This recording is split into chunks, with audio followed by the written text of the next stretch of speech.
Hello listeners, welcome to Lakshmi talks YouTube channel. ఈరోజు నేను మాల్గుడి కథలో నుంచి కాపలాదారు కానుక స్టోరీ చెప్పబోతున్నాను. ఓ 12 మందికి పైగా ఒక వ్యక్తి మతిస్థిమితం గురించి అనుమానం వ్యక్తం చేస్తే అతనికి కూడా తన మీద అనుమానం రాక తప్పదు. మాజీ కాపలాదారు గోవింద సింగ్ విషయంలో ఇదే జరిగింది. అలాగని ప్రజల్ని కూడా ఇందులో తప్పు పట్టలేం. తన చేతిలో రిజిస్టర్డ్ కవర్ పట్టుకొని అందరి వద్దకు వెళ్ళి దయచేసి ఇందులో ఏముందో చెప్పరా అని అడిగేవాణ్ణి ఏమనుకుంటాం? దీనికి అతి సాధారణమైన జవాబు తీసి చూడు. కానీ ఆ సలహా వింటేనే అతను కళవళపడిపోతాడు. అయ్యో లేదు లేదు, అలా చెయ్యలేను.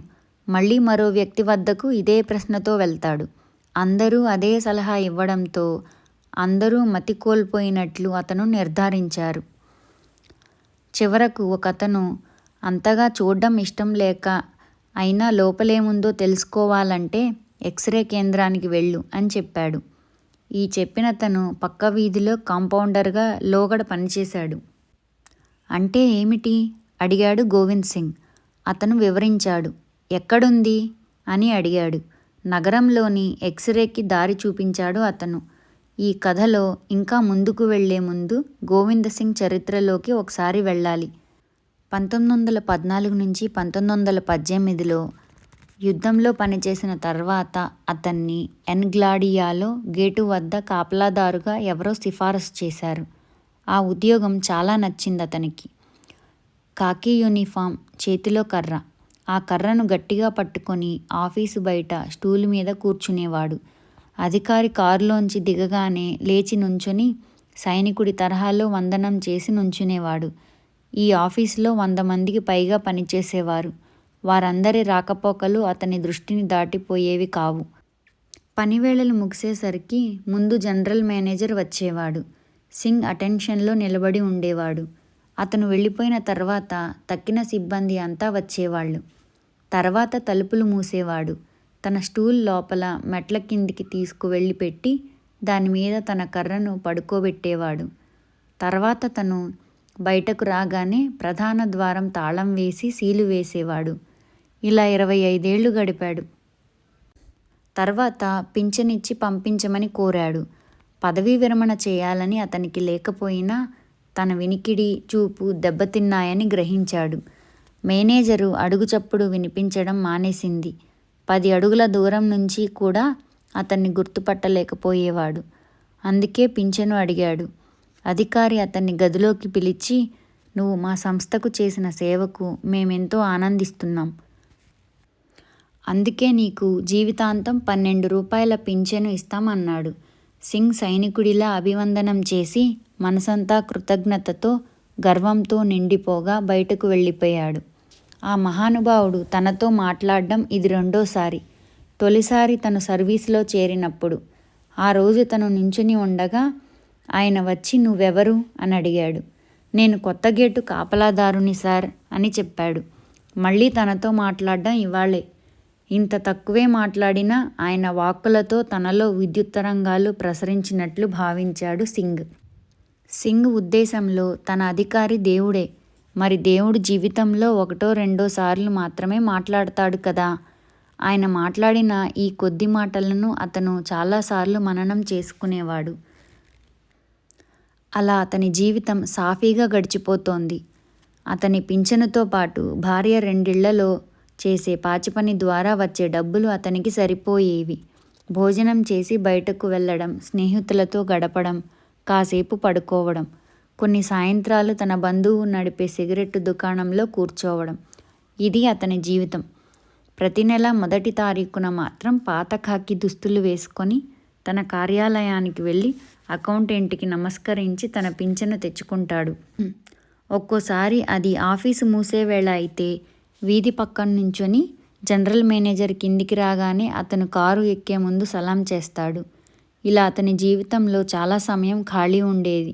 ఈ సందర్భంలోనే తన గురించి అతనికి ఒక కొత్త విషయం తెలిసింది. తను బంకమన్నుతో, చెక్క పొట్టుతో బొమ్మలు చేయగలడని గుర్తించాడు. పక్కనుండే ఓ చిన్న పాప తన బొమ్మను మరమ్మత్తు చేయమని అతని వద్దకు వచ్చినప్పుడు తనలోని ఈ కళ బయటపడింది. దాన్ని మరమ్మత్తు చేయడమే కాదు, సరికొత్త బొమ్మగా చేసిచ్చాడు. తనలోని ఈ నేర్పు అతన్ని పూర్తిగా వశపరచుకుంది. ఈ పనిలోనే మునిగిపోయాడు. అతని ఇంటి వెనకే బంకమన్ను దొరికేది. వడ్రంగి దుకాణం తన బంధువు సిగరెట్టు దుకాణానికి పక్కనే ఉండేది. అక్కడ చెక్కపొట్టు దొరికేది. కొన్ని ఆణాలకు పెయింట్ కొనేవాడు. అంతే. అతని ఖాళీ సమయమంతా బొమ్మల తయారీలోనే గడిచిపోయేది. ఇంటి ముందు వసారాలో కూర్చొని బంకమన్ను మీదికి వంగి అన్ని రకాల ఆకృతులను, ప్రాణులను చేసేవాడు. అయితే అవన్నీ అతని మధ్యవేలు ప్రమాణంలో ఉన్నవే. క్రమంగా గ్రామాలు, పట్టణాలు తయారయ్యాయి. తను కాపలా ఉన్నప్పుడు తన కార్యాలయం ముందు నుంచి వెళ్ళిన వాళ్ళందరి రూపాలు తయారయ్యాయి. మధ్యాహ్నం వచ్చే భిక్షగత్తె, కీరకాయ అమ్మేవాడు, ఇలా అందరూ.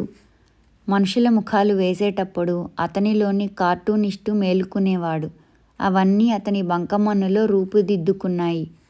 ఎంతో పెద్ద ప్రపంచానికి అదో సుందరమైన చిన్న ఆకృతి. వాటిని చక్కని చెక్క పలకల మీద నిలబెట్టడంతో అవి మరింత కనువిందుగా ఉండేవి. వీటిని తన కజిన్ దుకాణంలో పెట్టేవాడు. గుంపులు గుంపులుగా జనం వచ్చి కొనుక్కొని వెళ్ళేవారు. అమ్మడం వల్ల వచ్చే డబ్బుల కంటే తన పనితనాన్ని వాళ్ళు మెచ్చుకుంటూ ఉంటే సింగ్కి కలిగిన ఆనందమే ఎక్కువ. ఆ తర్వాతి నెల పింఛను కోసం ఆఫీసుకు వెళ్తున్నప్పుడు తన సృజనల్లో తనకెంతో నచ్చిన వీధి దృశ్యం బొమ్మలను తీసుకువెళ్ళాడు. అకౌంటెంట్ వద్ద దాన్ని పెడుతూ, ఇది యజమానికి ఇస్తారా దయచేసి అని అడిగాడు. అకౌంటెంట్ చిరునవ్వుతో అలాగే అన్నాడు. ఈ బొమ్మ ఆఫీసులో సంచలనాన్ని రేకెత్తించి అరగంట సేపు పనులను ఆపేసింది.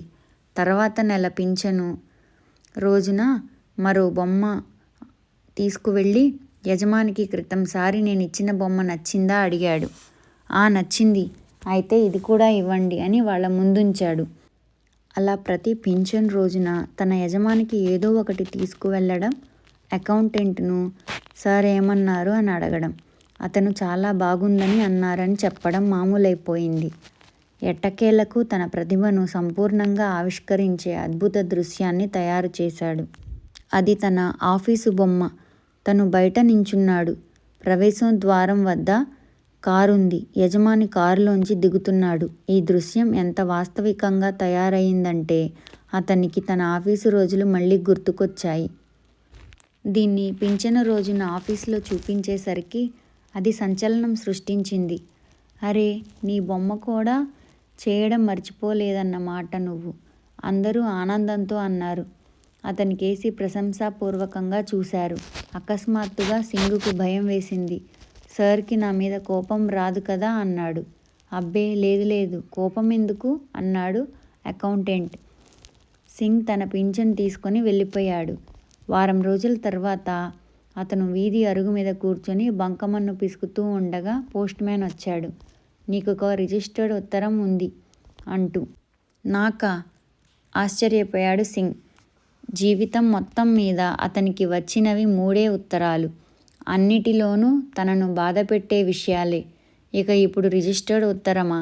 న్యాయవాదులు మాత్రమే రిజిస్టర్డ్ ఉత్తరాలు పంపుతారు కదూ అని అడిగాడు. సాధారణంగా అంతే అన్నాడు పోస్ట్ మ్యాన్. దయచేసి దీన్ని వెనక్కి తీసుకుపోండి, నాకు వద్దు అన్నాడు. నిరాకరించారని చెప్పనా అడిగాడు పోస్ట్ మ్యాన్. అయ్యో వద్దు, నేను దొరకలేదని చెప్పు. అలా చెప్పడానికి కుదరదు అన్నాడు పోస్ట్ మ్యాన్ గంభీరంగా. సింగ్కి ఇక సంతకం పెట్టి ఉత్తరం తీసుకోక తప్పలేదు. తీసుకొని విచారంగా నేలకేసి చూస్తూ కూర్చున్నాడు. ఏదో పని మీద బయటకు వెళ్ళి వచ్చిన అతని భార్య తిరిగి వచ్చి అతన్ని ఈ స్థితిలో చూసి ఏమైంది అని అడిగింది. గద్గద స్వరంతో అతనన్నాడు, అది వచ్చింది అన్నాడు. రిజిస్టర్డ్ ఉత్తరాన్ని ఆమె మీదికి గిరాటేశాడు. అదేంటో నాకేం తెలుసు, మన వినాశనమే అయ్యుంటుంది అని ఏడ్చేశాడు. అతని భార్య ఒక క్షణం అతని కేసి చూసి లోపలికి వెళ్ళి ఇంటి పనులు చేసుకొని మళ్ళీ తిరిగి వచ్చేసరికి అతను ఇంకా అలాగే కూర్చున్నాడు. దాన్ని తీసి చూసి ఎవరి చేతనైనా చదివించుకోవచ్చు కదా అంది. అతను తీవ్ర భయంతో తలెత్తి చూశాడు. ఉసే, నువ్వేమంటున్నావో నీకు తెలుస్తోందా? దీన్ని తీయకూడదు. నీ పింఛను ఆపేశానని రాసుంటుంది బహుశా. సార్ ఇంకా ఏమేం తిట్టాడో అందులో. అలా అయితే ఆఫీస్కు వెళ్ళి వాళ్ళ దగ్గర కనుక్కోవచ్చుగా అందామె. చచ్చినా మళ్ళీ అక్కడికి వెళ్ళను, నా మొహం వాళ్ళకి చూపించను అన్నాడు సింగ్. జీవితమంతా ఒక్కరోజు మాట పడకుండా గడిపాను. అదే ఇప్పుడు అతనిలో వణుకు పుట్టింది. ఆ ఆఫీసు నమూనా చేసినప్పుడే అనుకున్నాను కష్టాల్లో పడతానని. కాసేపు సుదీర్ఘంగా ఆలోచించి అన్నాడు. నేను అక్కడికి వెళ్ళినప్పుడల్లా జనం నా చుట్టూ మూగేవారు. దాదాపు గంటసేపు పనాగిపోయేది. ఈ విషయం సార్ వరకు వెళ్ళే ఉంటుంది. ఇదే మాట పదే పదే అంటూ అతను పచార్లు చేయసాగాడు. అతనికి తిండి మీద ధ్యాస పోయింది.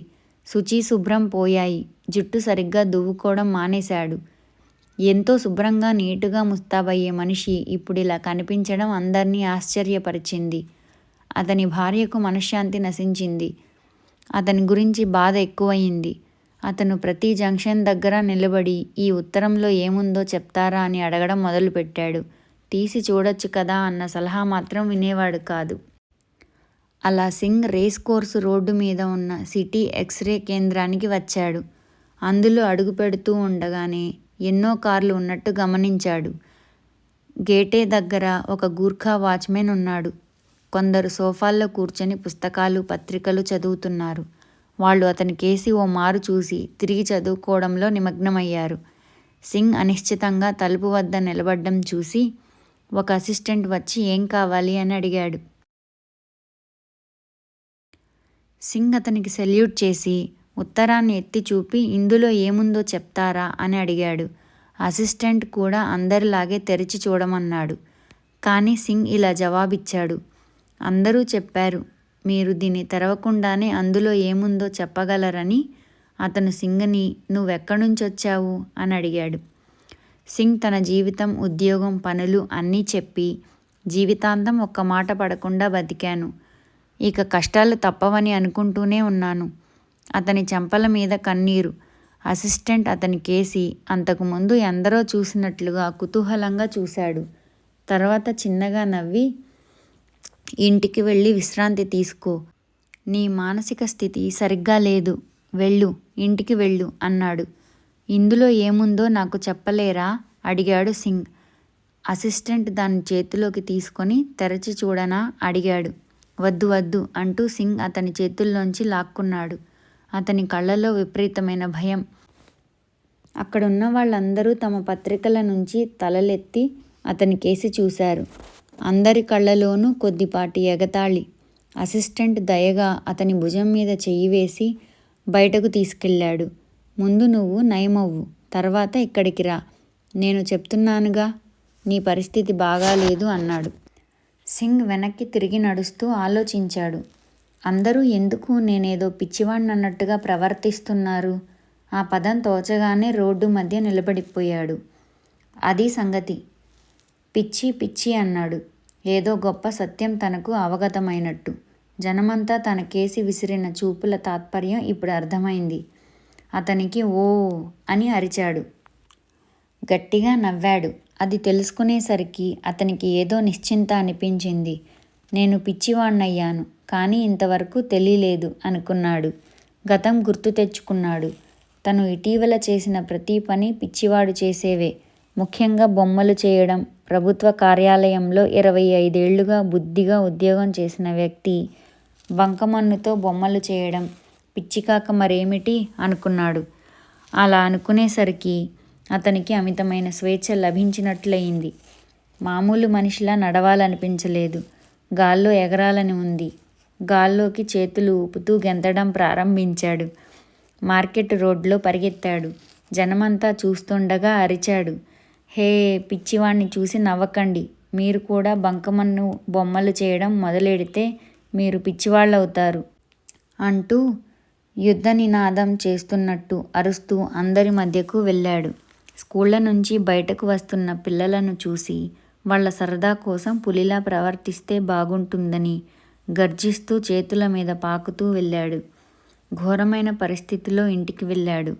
పెరట్లో పచ్చిమిరపకాయలు నూరుతున్న అతని భార్య అతన్ని చూసి ఏమైంది అంది. అతని జుట్టంతా దుమ్ముతో నిండి ఉంది. అతని ఒంటి నిండా మట్టి. అతను తెగ నవ్వుతూ ఉండడం వల్ల మాట సరిగ్గా రాలేదు. ఈరోజు ఏమైందో తెలుసా అన్నాడు. ఏమైంది? నేను పిచ్చివాణ్ణి అంటూ మూలనున్న తను బొమ్మలు చేసే బుట్టకేసి చూశాడు. అందులో నుంచి బంకమన్ను తీసి హెల్మెట్ తయారు చేసి నెత్తిమీద పెట్టుకున్నాడు. నేల మీద అతను చేసిన సరికొత్త బొమ్మ ఉంది. అది ఒక గ్రామం నమూనా. గోధుమ రంగు రోడ్డు, ఎర్రని ఇటుకలు, గాలికి తలలూపుతున్న పచ్చని కొబ్బరి చెట్లు, నెత్తిమీద నీటి కుండలతో గ్రామంలోని స్త్రీలు. అలా తను బాల్యంలో నివసించిన గ్రామం దృశ్యాల జ్ఞాపకం ఇచ్చిన స్ఫూర్తితో అతను ఈ దృశ్యం తయారు చేశాడు. ఇంతవరకు అతను చేసిన బొమ్మలన్నింటిలోకి ఇది అతనికి ఎంతో ఆనందం కలిగించింది. చేస్తున్నంతసేపు ఒక గొప్ప అనుభూతి చెందాడు. ఇది నేను నా దగ్గరే ఉంచుకుంటాను, మా నాన్న పల్లె అనడానికి గుర్తుగా అని ప్రకటించాడు. ఏదైనా ప్రదర్శనలో దీన్ని చూపెట్టానంటే నాకు ఏదో పథకం వచ్చి తీరుతుంది. దాన్ని గొప్ప నిధిలా కాపాడుకుంటాడు. బంకమన్ను ఇంకా తడిగా ఉన్నప్పుడు భార్యను అటుకేసి రావద్దని అన్నాడు. ఇటు రాకు, నీ కాలిధూళి నా పల్లె మీద పడుతుంది అంటూ. అలాంటి బొమ్మను ఇప్పుడు ఈ ఉన్మాద స్థితిలో తదేకంగా చూశాడు. కాలితో మొత్తం పల్లెని తొక్కేసి రంగురంగుల జామ్గా తయారు చేశాడు. అవి ఇంకా తడిగానే ఉన్నాయి. అప్పుడు అతనికి వీధిలో ఒక గాడిద కనిపించింది. మొత్తం బంకమన్నును దాని ఎదటకి విసిరేసి, ఇది నచ్చితే తిను, మంచి పల్లె అంటూ మళ్ళీ బయటకు వెళ్ళాడు. ఈసారి నెమ్మదిగా ఉంది అతని మనసు. మెల్లిగా నడుస్తూ గాఢంగా ఊపిరి తీసుకుంటూ బంకమన్ను హెల్మెట్తోనే వెళ్తున్నాడు. ఆ హెల్మెట్ కింది నుంచి అతని తెల్ల వెంట్రుకలు తొంగి చూస్తున్నాయి. చేతులు వెనక్కి కట్టుకున్నాడు. ఆ చేతివేళ్లలో రిజిస్టర్డ్ ఉత్తరం ఇంకా ఉంది. తలెత్తి ఆకాశం కేసి చూస్తున్నాడు. ఈ విశాల విశ్వంలో తనొక్కడే ఉన్నట్టు మార్కెట్ రోడ్డులో నడుస్తున్నాడు. అతని ఉన్మాదం అతనికి అపరిమితమైన స్వేచ్ఛాభావాన్ని, శక్తిని, ఉత్సాహాన్ని ఇచ్చింది. తనను చూసి జనం చేస్తున్న వ్యాఖ్యలు, వెక్కిరింతలు అతన్ని మాత్రమే కదిలించలేదు. అలా అతను నడుస్తూ ఉండగా ఓ పొడుగాటి వీధి దీపంలో ఉన్న బల్బు మీద అతని కన్ను పడింది. పపాయలా ఉందేమిటి ఈ బల్బు అనుకుంటూ నవ్వుకున్నాడు. ఈ బల్బును రాయితో పడగొట్టాలన్నది అతనికి ఎప్పటినుంచో ఉన్న కోరిక. ఇప్పుడున్న ఆనందంలో, స్వేచ్ఛలో తను చట్టాలకు, సంప్రదాయాలకు అతీతంగా ఉన్నాడు కనుక తన సంకల్పాన్ని హాయిగా నెరవేర్చుకోవచ్చనుకున్నాడు. ఒక చిన్న రాయి తీసి గురిచూసి బల్బును కొట్టాడు. బల్బు పగులుతున్న శబ్దం అతనికి సంగీతంలా వినిపించింది. పోలీసు అతని భుజం మీద చెయ్యి వేశాడు. ఎందుకు చేశావిలా? సింగ్ కోపంగా చూశాడు పోలీసు కేసి. నాకు గాజు పపయ్యాను విరక్కొట్టడం ఇష్టం అంతే అన్నాడు. పోలీసు పద స్టేషన్కి అన్నాడు. ఓ అవును, నేను మెసపుటేమియాలో ఉన్నప్పుడు నన్ను ఒకసారి సగం రేషన్ మీదే ఉంచారు అంటూ స్టేషన్కు వెళ్ళాడు. మధ్యలో ఆగి తల పక్కకి వంచి అన్నాడు. ఈ రోడ్డు నేరుగా లేదు. కొన్ని రిక్షాలు, సైకిళ్ళు అతని వైపుగా వచ్చాయి. అవన్నీ లోపభూయిష్టంగా కనిపించాయి అతనికి. వాళ్లకు కొన్ని సలహాలు ఇవ్వాలని అనుకున్నాడు. రోడ్డు మధ్యలో ఆగాడు. ఆగండి అని అరిచాడు. రిక్షాలు ఆగాయి. సైకిల్ మీద ఉన్న వాళ్ళు దూకి నిలబడ్డారు. నేను మెసపుటేమియాలో ఉన్నప్పుడు అసలు మీకెవ్వరికీ దేని గురించి ఏమీ తెలియదు అన్నాడు. పోలీసు అతన్ని పక్కకు లాగి ఆగిన వాహనాలను వెళ్ళమని సైగ చేశాడు. సైకిల్ మీద వెళ్తున్న వాళ్లలో ఒకడు దిగి వీళ్ల వైపు వస్తూ, అరే సింగ్ కదూ? సింగ్, ఏమిటి చిత్రమైన వేషం? ఏమైంది నీకు? అంత ఉన్మాద దృష్టిలో కూడా సింగ్ తన ఆఫీస్ అకౌంటెంట్ను గుర్తించాడు. క్షమించండి సార్, నేను మిమ్మల్ని ఆపదలుచుకోలేదు, మీరు వెళ్ళవచ్చు అన్నాడు. అలా అంటూ దయతలిచినట్టు ముందుకు వెళ్ళమని సూచించాడు. అప్పుడు అకౌంటెంట్ అతని చేతుల్లోని ఉత్తరాన్ని చూశాడు. ఉత్తరం మట్టి కొట్టుకొని నలిగిపోయినప్పటికీ గుర్తుపట్టాడు. సింగ్, మా ఉత్తరం నీకు అందిందా అన్నాడు. అవును సార్, అందింది. మీరు వెళ్ళండి సార్, దాని గురించి మాట్లాడకండి. ఏమొచ్చింది నీకు అంటూ ఉత్తరాన్ని లాక్కున్నాడు. దీన్ని ఎందుకు తెరిచి చూడలేదు? కవరు చింపి లోపల నుంచి ఉత్తరాన్ని తీసి పైకి చదివాడు. జనరల్ మేనేజర్ నువ్వు పంపిన ఎంతో కళాత్మకమైన నమూనాలను చాలా మెచ్చుకున్నాడు. తన కానుకగా ఆయన 100 రూపాయలు నీకు పంపిస్తున్నాడు. ఈ కానుక నీలోని సృజనాత్మకతను మరింత పెంచుతుందని ఆయన ఆశిస్తున్నారు. ఇంగ్లీషులోని ఈ ఉత్తరాన్ని అనువదించి చెప్పి 100 రూపాయలకు రాసిన చెక్కుని అతనికి అందించారు. అప్పటికే ఒక పెద్ద గుంపు వీళ్ళ చుట్టూ చేరింది. సింగ్ ఉత్తరాన్ని తన కళ్ళకు అద్దుకున్నాడు. నుదురు కొట్టుకున్నాడు. ఏడ్చాడు. చెప్పండి సార్, నేను పిచ్చివాణ్ణా కానా అన్నాడు. నువ్వు చక్కగా ఉన్నావు, పిచ్చివాడిలా ఏమీ లేవు అన్నాడు అకౌంటెంట్. సింగ్ అతని కాళ్ళ మీద పడి కన్నీళ్లతో, మీరు దేవుడు సార్, నేను పిచ్చివాణ్ణి కాదంటున్నారు. మీరు అలా అనడం నాకెంత ఆనందం కలిగిస్తోందో అన్నాడు. ఆ తర్వాతి నెల పింఛను కోసం వెళ్ళినప్పుడు ఎప్పటిలాగే చక్కగా శుభ్రంగా ముస్తాబయి వెళ్ళాడు సింగ్. అతనికి కవరు అందిస్తూ ఆఫీసు వాళ్ళు అడిగారు, ఇప్పుడు ఏం బొమ్మలు చేస్తున్నావు అని. ఏమీ లేదు, ఇక ఎప్పటికీ చేయను. మతి ఉన్న వాడెవడూ అలాంటి పనులు చేయకూడదు అంటూ పింఛను పుచ్చుకొని ఆఫీసు బయటకు నిటారుగా నడిచాడు. ఫ్రెండ్స్, ఈ కథ మీకు నచ్చినట్లయితే please do like, share and subscribe to Lakshmi talks YouTube channel.